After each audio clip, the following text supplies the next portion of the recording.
All right, so let's dive into something that's been all over the news lately. Yeah. The bombing in Moscow Hmm. that killed a top Russian A general. big story for sure. It's December 17th, 2024, and this has gotten everybody's attention. Yeah, it's We're okay. going to try to piece together what we know using a bunch of different reports. We've got the New York Times, the Daily Mail, Global News, Okay. even some stuff from Italy, too. Wow, international. We're going to look at what happened, try to understand what it means for the whole Russia-Ukraine thing. Yeah, trying to make sense of it all, right? Exactly. It's fascinating, really, how this is unfolding Yeah. with new information coming out all the time. Every source kind of has its own little take on things. Right. Makes it more interesting to analyze. Okay, so I guess first things first. Yeah, Who exactly are we talking about here? right. Who was killed? The victim was Lieutenant General Igor Kirillov, Okay. head of Russia's nuclear, chemical, and biological defense forces, so pretty high up there. Wow. He was leaving his apartment building in Moscow with his assistant, a guy named Ilya Polikarpov. Unfortunately, both men were killed. Yeah.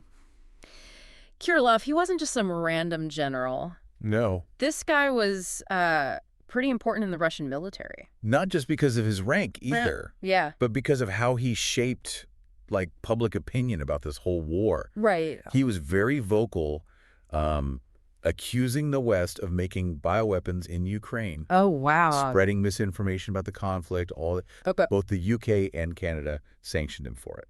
So a lot of controversy around this guy. For sure. Now, this is the part that gets kind of scary. Yeah. How did it happen? Yeah. The bomb was hidden in, get this, an electric scooter. Oh, wow. Really? And it was detonated remotely as he left his building. So that's a whole other level. Imagine that. It's kind of unsettling. Yeah. It makes you think, like, any ordinary thing could be... A weapon. Yeah. Yeah, it's a scary thought. It really shows you how far people will go in these kinds of conflicts. And the damage, well, it was bad. It was devastating. Some of the reports say the bomb was like 300 grams of TNT. Wow. 300 grams. Think about the planning that goes into something like that. Oh, yeah. The precision. I mean, Shattered windows, scorched the brickwork, even messed up Kirillov's official car that was parked nearby. jeez. There's actually video footage of the explosion Oh, really? from a car-sharing vehicle's camera. Okay. You see Kirillov and his assistant coming out of the building, and then bam! The explosion just rips through the screen. It's a stark reminder of what this conflict is really about, you Right. know, Yeah. the real consequences. This wasn't some random act either. No, absolutely not. This was a targeted assassination. Yeah, and that adds a whole other layer of complexity to it all, It really does. especially because it happened right in the middle of Moscow, Yeah, you know, the capital, where they're supposed to have all the power and security. yeah. Makes you wonder. Definitely adds to that feeling of unease. For sure. And then you have all these claims and counterclaims flying around after the attack, Right. just adding to the tension. Ukraine has already come out and said, yep, we did it. Okay, so they've taken responsibility. Calling it a special operation, they said Kirillov was a legitimate target because of war crimes allegations. Interesting. They say he was involved in using chemical weapons. So they're justifying it, obviously. Now, this raises some questions about what Ukraine is capable of, right? Right.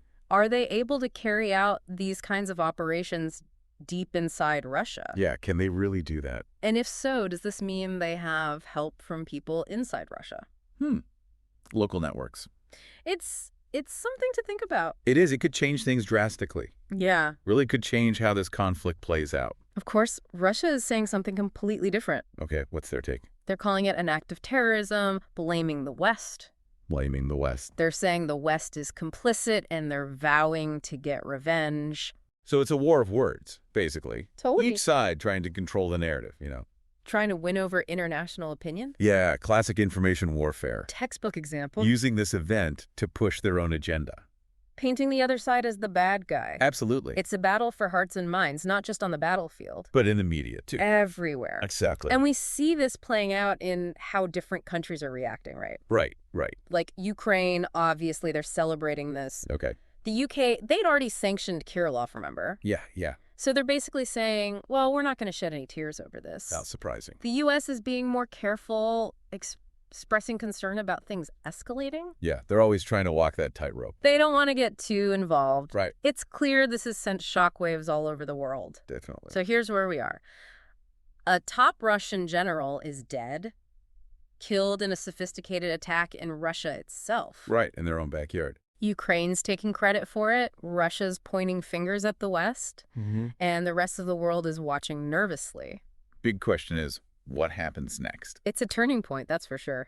Things could go a lot of different ways from here. It's going to be interesting to see how it all unfolds. Definitely a pivotal moment in this whole conflict. So we've got a high-ranking Russian general killed in a very calculated attack. A bold move. Inside Russia, Ukraine's claiming responsibility, but Russia's blaming the West. Again, now everyone's kind of holding their breath. What happens next? That's what we'll be looking at in part 2 of our analysis. Sounds good. We're going to dig deeper into why this attack might have happened, Okay. analyze how it affects the bigger picture, and look at what could happen in the coming weeks and months. A lot to unpack. Definitely a lot to think about. Can't wait. Stay tuned. I'm hooked. So this assassination, I mean, it really shows how messy things are getting. Yeah, it's not just the front lines anymore. No, exactly. This is, like, right in the heart of Moscow. It feels like they're saying, okay, we're willing to take things to a whole other level. It does, doesn't it? Like a real turning point. Yeah, and the way they did it, too, using a scooter, you know, something so ordinary. I know, right? Makes you think about what else they could use. Exactly. This is straight out of, like, spy movies, you know? Using everyday objects for these deadly attacks. It's kind of scary. Intelligence agencies have been doing this for ages. I mean, think back to the Cold War. Oh, yeah. That Bulgarian guy, what was his name? Markov, right? Sergei Markov? Yeah, Georgy Markov. Poisoned with an umbrella tip. Chillin' stuff. And it just shows how important the information war is, like we were talking about. Totally. Each side is twisting this to fit their story. Oh, absolutely. For Russia, they're saying it's terrorism. The West is behind it. Right. That plays right into their whole anti-West thing. Exactly. Makes them look like the victim, justifies getting more aggressive. It's that us against them mentality. Exactly. And for Ukraine, they're the brave underdogs fighting back against a powerful enemy. Right, taking out a war criminal. It's all about how they present it. Controlling the narrative, appealing to people's emotions, both at home and internationally. And it works, you know? It's hard to see through all that. It is. That's why you got to think critically, you know? Right. The listener has to be careful. Yeah, don't just take things at face value. Look for evidence.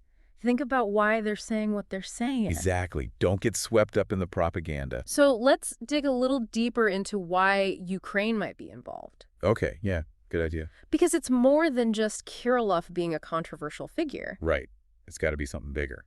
Some people are saying they're trying to mess up Russia's command structure. Oh, interesting. Create chaos, scare the troops. Makes sense if you take out someone that high up. It sends a message like no one is safe.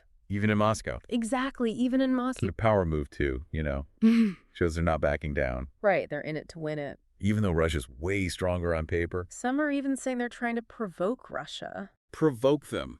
Into doing something really aggressive. Oh, so the world will turn against them even more. Exactly. And then maybe the West will give Ukraine more support. That's risky, though. Very risky. But it could pay off if they play it right. It's a gamble, that's for sure. But the stakes are already so high. I know, this whole thing has really shaken things up. For sure. A real game changer. We don't know what's going to happen next. The consequences could be huge. And it might not stop here, right? You're thinking copycat attacks. Yeah, or Russia might retaliate. It could trigger a whole chain of events. It's like opening a Pandora's box. Yeah, once it starts, it's hard to stop. It's a worry. And you can see they're already worried in Moscow. I know, they've ramped up security everywhere. It got to be tense over there right now. Yeah, people must be on edge. And internationally, everyone's scrambling. I know, all the world leaders are calling for calm. But who knows if anyone will listen. Right. Once things get this heated, it's hard to turn back. It's like dialogue just goes out a window. I know, it's sad. It really shows how deep the divisions are. Yeah, they've been building for years. This just brought everything to the surface. And it shows how quickly things can go bad. It's a wake-up call, for sure. It is. And you know, in all of this, we have to remember the people who are suffering. Oh, absolutely. It's easy to get lost in the politics, but real lives are being lost. It's true. Families are grieving. Yeah. Communities are broken. We have to remember that, even when we're talking about the big picture. Yeah, the human cost of war is something we can't forget. So, in the last part of our analysis, we'll try to look at some of those personal stories. Good idea. Hear what people are going through. Get a sense of the real impact of all this. Because it's more than just headlines and strategies. It's about real people. Exactly. Yeah, it's easy to get lost in the big picture, you know? Oh, for sure. All the political stuff, the global impact. Right. But like we've been saying, this is about real people's lives being turned upside down. Absolutely. The human cost of conflict. That's what often gets forgotten. It's not just about stats and strategies. No, it's about People, families, communities. being torn apart by all this. And, looking at these sources, they don't really go into those personal stories too much. Yeah, they don't. But even the little bits we get are pretty powerful, Right. like that footage of the explosion. Oh, yeah. It's easy to just focus on the scooter, the remote detonator, all that. Right. But we got to remember, those were two guys walking out of that building, I know. just going about their day. And then gone. Just like that. It's brutal, isn't it? It really shows how fragile life is. Yeah, that suddenness, that's the reality of this conflict. And I think about their families. Oh, I know. The wives, the kids, the parents. Having to deal with that grief. All those unanswered questions. It's unimaginable. The impact of this will last for years. Generations, even. And it's not just them, right? No, of course not. The everyday people in Moscow. Just trying to live their lives. Yeah. They're living in fear now. Right. Knowing it could happen anywhere. This attack, it showed them that even in Moscow, Yeah. they're not safe. Nowhere is safe. It's brought the war home for them. In a way they haven't felt before. Makes you realize these conflicts, they reach far beyond the battlefields. They touch everyone. So many people who have nothing to do with the fighting. Yeah, innocent people caught in the crossfire. So where do we go from here? That's the big question, isn't it? What now?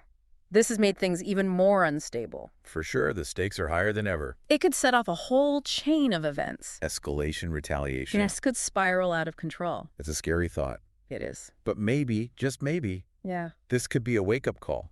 You think so? It could push people to actually try and find a peaceful solution.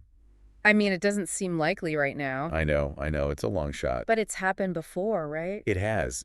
History shows us that even the worst conflicts can end peacefully. We have to hope. We do.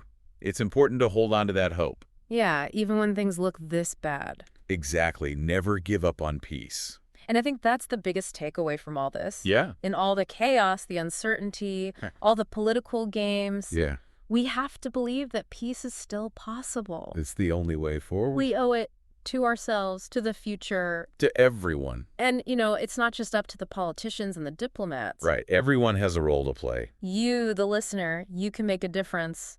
Stay informed. Talk about these issues. Shake up for peace. Every voice matters. That's a good point to end on. I think so, too. Keep learning about this. Keep talking about it. Keep thinking about what you can do. Yeah. Until next time, stay curious, stay informed. And stay engaged. Thanks for joining us.